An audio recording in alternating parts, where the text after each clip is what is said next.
In PBA semifinals, Game 1 sa laban ng Barangay Ginebra versus San Miguel Beermen.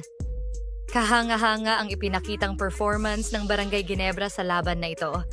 Lalo na ang resident import ng Gin Kings na si Justin Brownlee na nagpaula ng 4. Pinangunahan ni Justin Brownlee ang Barangay Ginebra sa isang dominanteng panalo laban sa San Miguel Beer sa PBA Governors Cup semifinals.